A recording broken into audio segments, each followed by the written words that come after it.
Bos, Toyota Camry 2.4 auto tahun 2012. Kereta dah cantik, cat dah baru, condition semua okey, tak ada masalah. Kereta ni hanya boleh loan kredit dan loan kedai sahaja. Kalau nak beli cash pun boleh. Kalau berminat boleh datang kedai, tengok kereta, boleh test drive. Kereta ni accident free, boleh jalan jauh, tak ada masalah. Jom kita tengok bahagian dalam.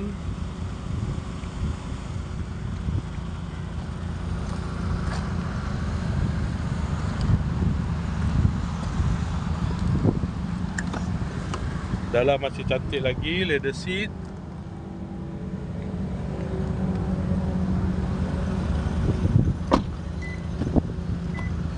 Kereta ni guna push start button. Aircon semua okey lagi, aircon sejuk.